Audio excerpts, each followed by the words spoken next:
দাঁড়িয়ে কান্নাকাটির মানে কি?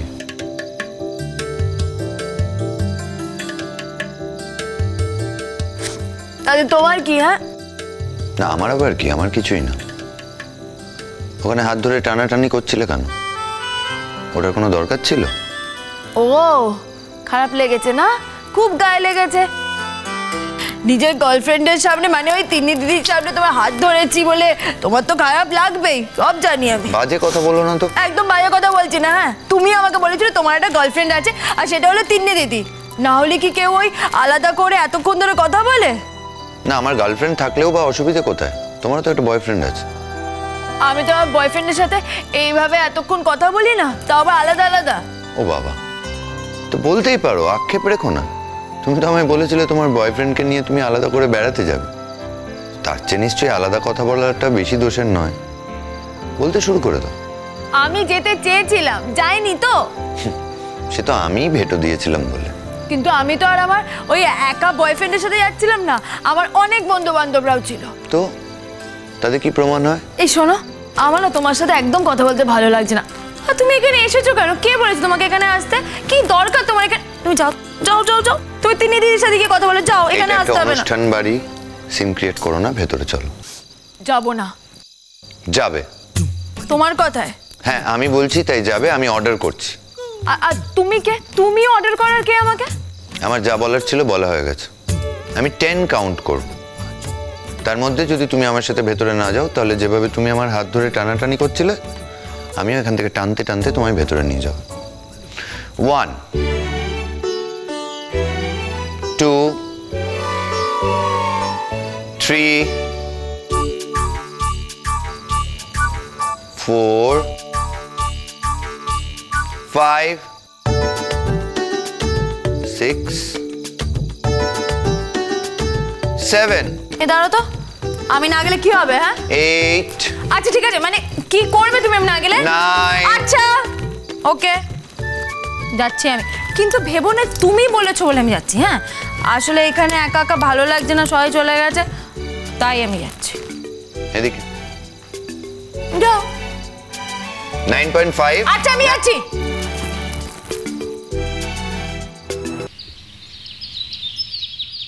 এই দেখ, এই হলো সব বিয়ের শাড়ি, জামা কাপড়। পছন্দ আছে তো?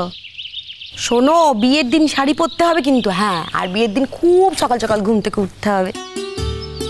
আরে কত নিয়ম আছে জানিস? আমরা সমস্ত নিয়ম মেনে করব।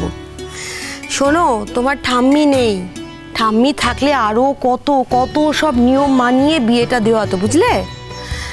ওসব আমার মনে আছে অনেক নিয়ম, বুঝলি?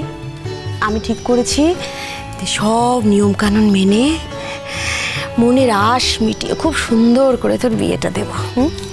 কি শুনে আমার না এসব একদম ভাল লাগে না। হ্যাঁ, এমনিতে আমি খুব টায়ার্ড হয়ে যাচ্ছি। তোমরা কি করছো না করছো? কটা দিন একটু কষ্ট করে নে মা।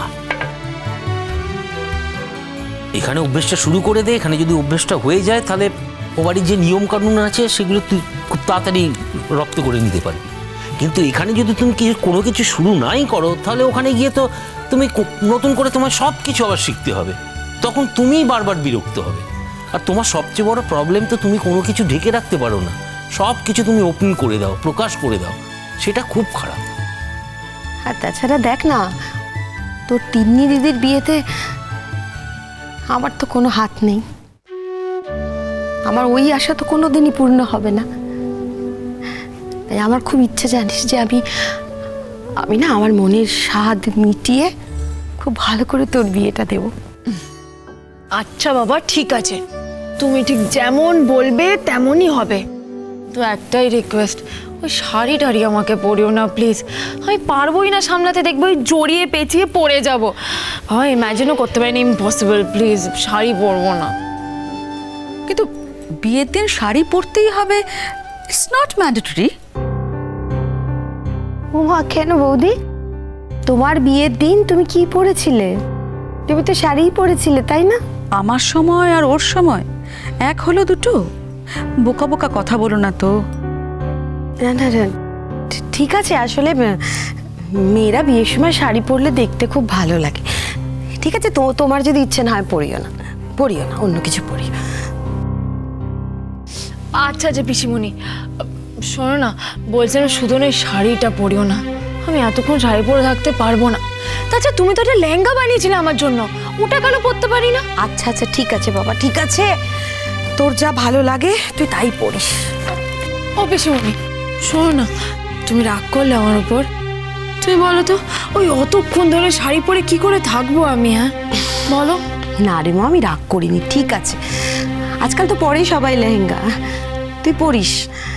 ও বাড়ি গিয়ে তোকে তো আবার কষ্ট করে শাড়ি পরতে হবে, এই দুদিন আর কষ্ট করতে হবে না, পরিস তুই লেহেঙ্গা। ইনফ্যাক্ট এই যে এত ফর্মালিটিস মেনটেন করে বিয়ে দেওয়াটা, এটার আমি ডেড এগেনস্টে। কি প্রয়োজন আছে? দুটো ফ্যামিলিকে এক জায়গায় ডাকা হতো, রেজিস্ট্রি করে বিয়েটা হতো, আর একটা জয়েন্ট পার্টি, ব্যাস হয়ে যেত। এটাই তো বেস্ট হতো না? তা না করে 14 দিন ধরে একটা বিয়ের অনুষ্ঠান চলছে। তোমার যদি এতই অসুবিধা তাহলে হোটেলে গিয়ে থাকছো না কেন? আচ্ছা গুনগুন, তুমি এই সব সময় আমাকে কেন বলো বলো তো? হোটেলে গিয়ে থাকো, বাড়ি থেকে বেরিয়ে যাও, কেন এভাবে কেন কথা বলো তুমি? এই বাড়িটা তো আমারও, এখানে থাকার রাইট আছে আমার। ও অ্যাকচুয়ালি কি জানো তো, হঠাৎ করে 2-1 বছর পর এলে যদি তুমি বলো এই বাড়িটা আমার, এই বাড়িতে থাকার আমার রাইট আছে, সেটা তো হয় না।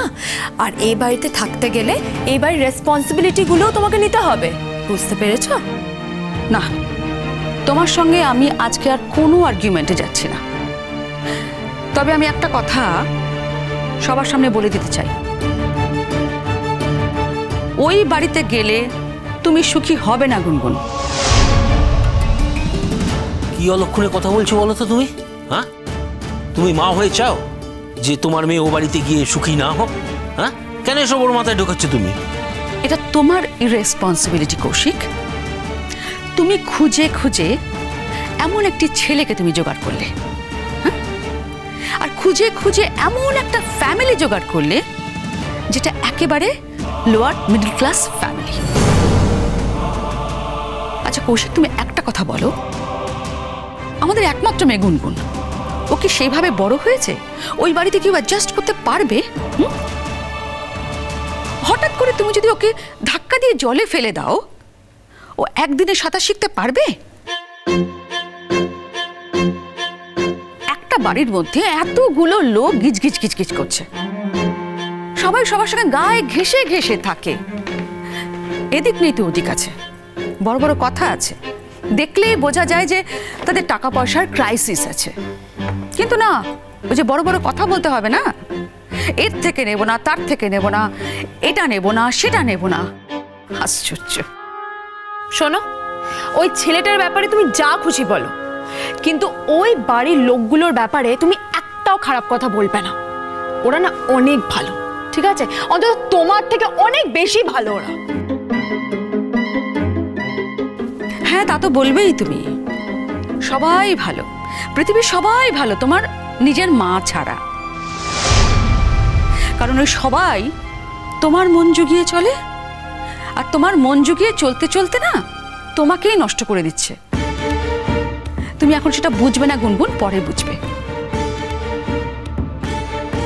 বৌদি, কথাটা কি তুমি আমাকে বললে?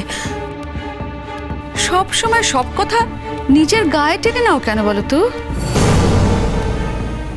তুমি যেভাবে কথা বলছো তাতে সবার সে কথাই মনে হবে। আর কে কাকে নষ্ট করেছে তার মন জুগিয়ে চলে সব আমার জানা আছে। ওদের সঙ্গে তো আমাদের বিয়ের সম্বন্ধ হচ্ছে, ওরা কি নিজের বাড়ির বউকে নষ্ট করবে? তাহলে পড়ে থাকলে একমাত্র জুই। তুমি জুইয়ের কথা বলছো তো? আমি তোমাকে আগেও বলেছি এই বাড়িতে থাকতে গেলে কিছু শর্ত আছে, কিছু ডিসিপ্লিন আছে, সেটা মেনে চলতে হবে। কিসের ডিসিপ্লিন তোমার? বিয়ে বাড়ি, আত্মীয় স্বজন আসবে, এখন তুমি এসব ঝঞ্ঝাটের মধ্যে যেও না, থাক।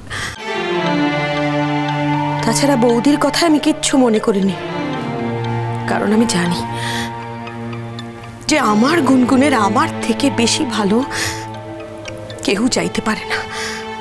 আর আমি মরে যাব দাদা, কিন্তু আমার দ্বারা আমার গুনগুনের কোনো ক্ষতি হতে দেব না আমি। ক্ষতি হতে দেবে না তুমি? তুমি বলছো তোমার মেয়ে যা কীর্তি করেছে সেদিন, আচ্ছা একটা কথা বলো তো, তোমার মেয়ে এত বড় সাহসটা পেলো কি করে যে আমার মেয়ের গায়ে হাত তোলে? প্লিজ মা, তখন তো তুমি ছিলে না, হ্যাঁ? তাহলে এখন এসব কথা কেন বলছো তুমি? আর শোনো, তখন যারা ছিল না তারা আমার যথেষ্ট টেক কেয়ার করেছে, তাই তোমাকে এসব নিয়ে এখন কোনো ভাবতেই হবে না। না ভেবে তো উপায় নেই গুনগুন। সেদিন তো দেখলাম তিন্নি এসেছিল ওই অকেশনে।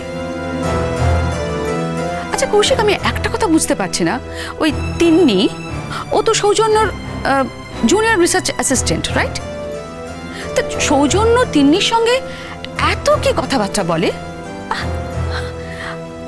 আর আমার মেয়েকে, যেই মেয়ে এতটা অপমান করেছে, এতটা অসম্মান করেছে, তার গায়ে হাত তুলেছে, সেই মেয়েকে ওদের বাড়ির অকেশনে ইনভাইট করে বসে আছে। ওয়াই?